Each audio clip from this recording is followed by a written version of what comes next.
Hello, friends. Happy day 17. All right, so we're going to start with our meditation. I don't know why I always do that big sigh. Maybe because I feel you on the other side.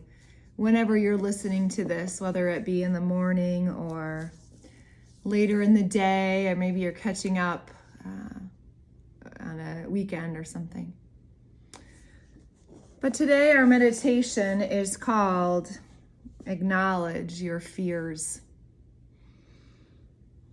I never knew how afraid I was.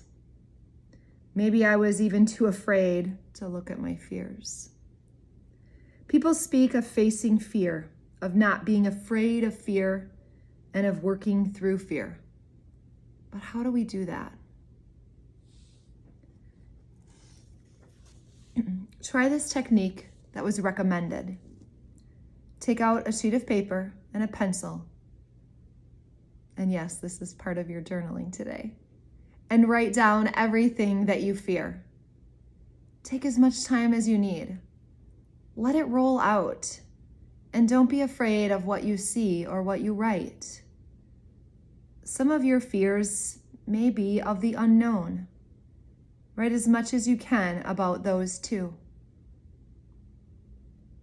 We don't need to list everything that we need to do about each fear. All we need to do is acknowledge honestly what we fear. Once we do, the way will become clear. Acknowledging our fears will give us power, and acknowledging our fears will help set us free. Often it moves us to the next place. It is the barrier we need to pass through. Although some of our fears may be real, and they may be grounded in reality, facing them won't make us more afraid. Facing our fears won't cause us more pain.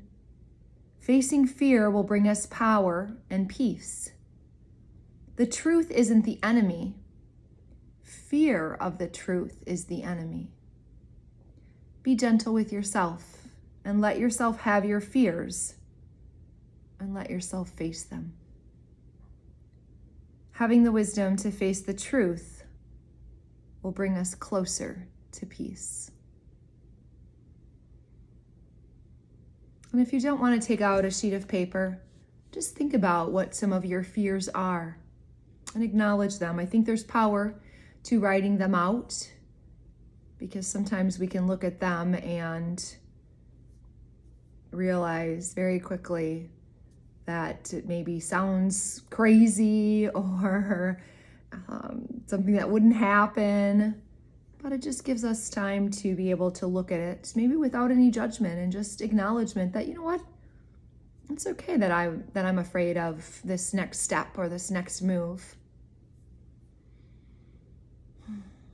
Let's get grounded in that for a moment here, my friends. Let's just take a big breath in and exhale it out.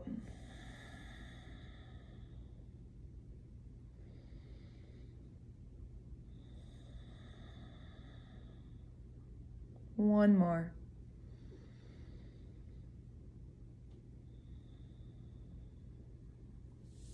And our yoga pose today is one that maybe elicits fear in people. I don't know, perhaps, but it is downward facing dog. And I will give you some modifications here. So if this is too much for your wrists or even elbows or shoulders, I'll give you a couple of modifications. So a traditional downward facing dog, and I'm going to start by giving some cueing, because a lot of times what I see with a downward dog is more of sometimes a plank or just not really what I would say is a downward dog, more like this. And so I can say we can start from your hand plank here. Hopefully you can see my body lengthened out.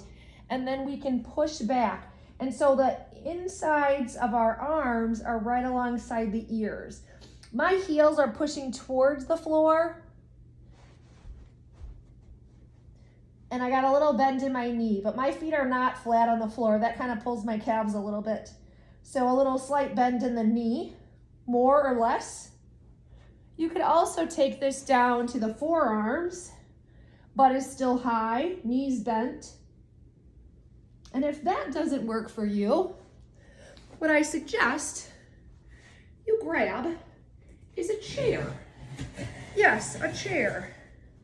Learned this in chair yoga, my training. Placing your hand on the chair, reaching and stretching and dropping the chest down. So you still get that really good stretch in the upper and lower back and even the back of the hamstrings. This is so gentle and supportive of your shoulders, of your wrists, elbows, even your legs, okay? So downward facing dog. Don't let your fear of this pose hold you back because it is amazing. And that is all I have for you today, my friends. I hope you have an amazing day. Sending my love.